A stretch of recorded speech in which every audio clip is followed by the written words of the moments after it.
In today's lesson, what we're going to be doing in trigonometry is learning how to find an unknown angle inside a right-angled triangle. The learning intention today is to find unknown angles in right-angled triangles using trigonometry. So the success criteria is to understand inverse trig ratios, which is going to be new information today. Then we need to be able to select which trig ratio to use, can substitute values, can rearrange an equation and use inverse trig ratios. And then you just need to be able to solve and round to find the unknown angle. So we've learned in previous lessons about the trig ratios. So the trig ratios or trigonometric ratios that we've learnt are sine, cosine, and tangent. And we use them we sort of see it like this when we've been doing our previous questions, but we use this type. So this type we use when we're trying to find side lengths. Generally, that's when we use that formation of the trig ratio. So then we have our inverse ratios. And our inverse ratios, we use these sine -1, cosine -1, and tan -1. We use these ones when we're trying to find angles. So that's the main difference between the arrangement of the two. So the red ones, the trig ratios, are used for side lengths, and the green ones, the inverse ratios, are used to try and find angles. We're just going to do a couple of questions now to just kind of explain how the inverse happens. Okay, so we're just going to do 3 really quick examples of how this works. So you can see we've got sine of an angle is equal to 0.7. So say we're trying to find the angle, which is what today's goal is. We need this on its own. So what we need to do is we need to get sine, and we need to put sine over this side. Now to do that, anytime we move from one side of the equal sign to the other, we have to do the inverse. Now sine's an interesting character, so are all the trig ratios. The inverse of sine, as we've just learned, is sine -1. So we put in sine -1, 0.7. Now that you have to do straight on your calculator. So I'm going to go shift and then I push my sine button. That's where my sine -1 is. Yours might be in a different spot. Then I'm going to put 0.7, close my bracket, and that gives me 44.43. Now, generally when we do degrees, because we're finding an angle that's going to be in degrees, you would generally go to the whole degree, but a question would specify what they want. They might say to the nearest 10th or the nearest 100th, but for today we're just going to go to the nearest degree. All right, so if we did a second one, so this second one is going to be cosine of an angle, and it's going to be 0.25. So same thing, we need to rearrange. We want to get that cos on its own, so we need to we want the angle on its own, so we need to move cos away. So we've got an angle, the inverse of cos is cos -1, 0.25.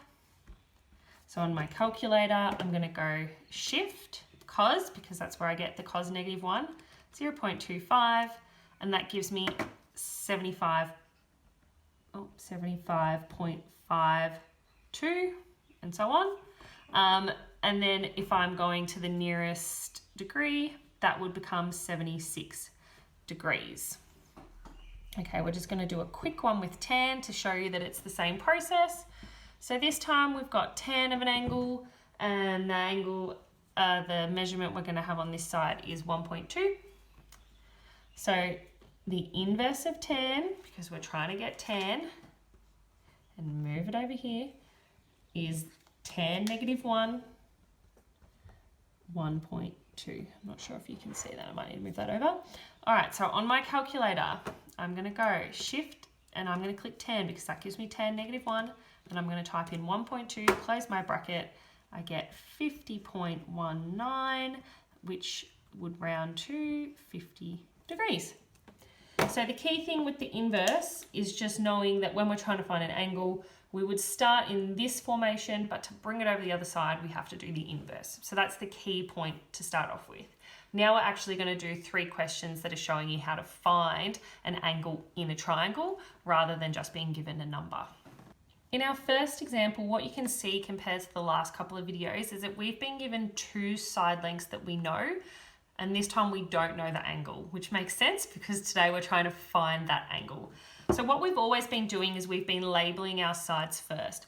So opposite this right angle is always the hypotenuse, and then I've got a short side, a side that's close and a side that's far. So the side that's close is going to be the adjacent.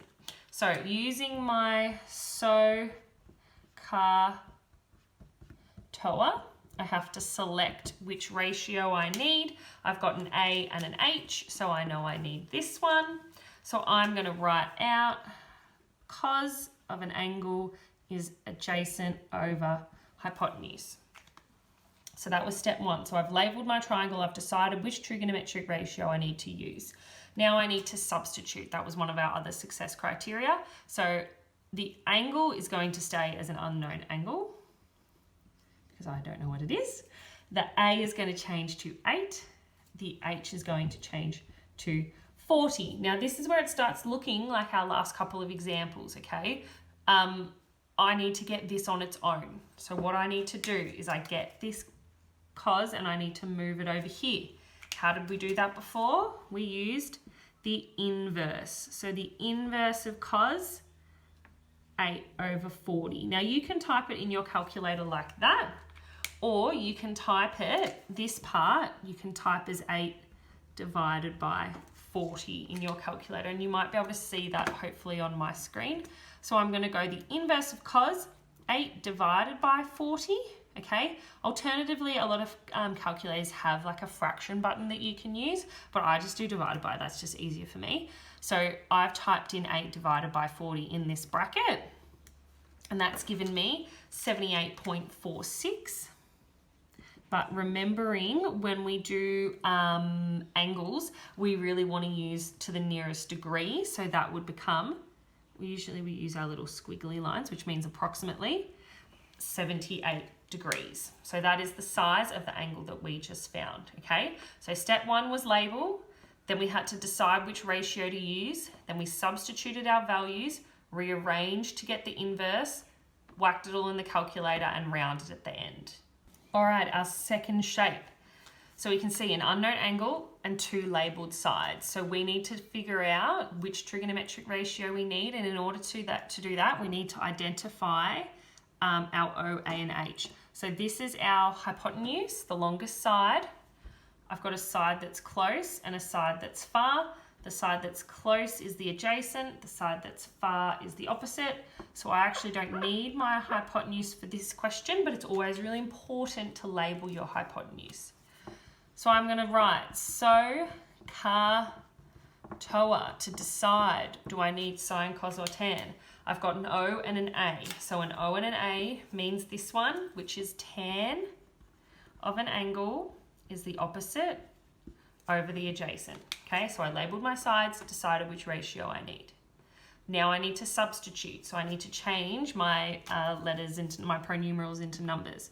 Okay, so tan of an angle, I still don't know what that angle is. O is going to get changed to 10. A is going to get changed to 20. Now I need to rearrange my formula. This tan needs to come over here. So I'm going to go angle equals the inverse of tan.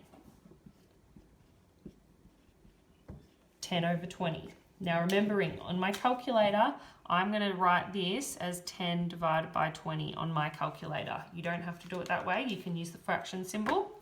All right, so inverse of tan, 10 divided by 20, close the bracket. That's really important that you actually close the bracket. That's going to give me 26.57, but I am going to do approximately 27 degrees.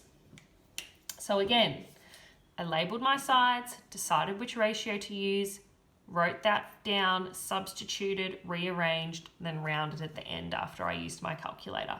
For the final example, you can see again an unknown angle and two sides that are known to us. So this is my right angle here. So if I turn that into an arrow, this is my hypotenuse, my longest side, which is opposite my right angle. I've got a side that's far away. I've got a side that's close. The side that's far away is going to be my opposite. So, car, toa, I need to decide, do I need sine, cosine, or tan? I have an O and I have an H. This one has an O and an H. So I'm going to pick this one. Sine of an angle is the opposite over the hypotenuse. Now I need to substitute. Sine of an angle, I still don't know. O is going to become 15. H is going to become 32. Now I need to rearrange. I want to get this sine and I need to put it over this side. So if you're moving something from one side to the other, that means you need to do the inverse, okay? I just rewrite these numbers. Remembering on my calculator, I'm going to write this as 15 divided by 32. You don't have to write this every time. I'm just doing it as a reminder for you guys. Then I get my calculator because I don't know how to do this in my head. I'm going to go the inverse of sine, 15 divided by 32, close my bracket. That gives me 27.95, which approximately, rounding to the whole number, is going to be 28 degrees. So if we think back to our success criteria and our learning intention, which was to be able to find unknown angles in right-angled triangles. So today we learn about the inverse and that we use the inverse, so the -1. We use the inverse we use the inverse trig ratios to try and find angles. And then we have to label our triangle. We have to choose the right ratio. We write the ratio down. We substitute in the values. We rearrange because we want to be able to find the angle on its own. Then we calculate it with a calculator. Then we round to the nearest degree, if that's what the question is asking us to do. So if you can do all of those things, then you've met today's success criteria.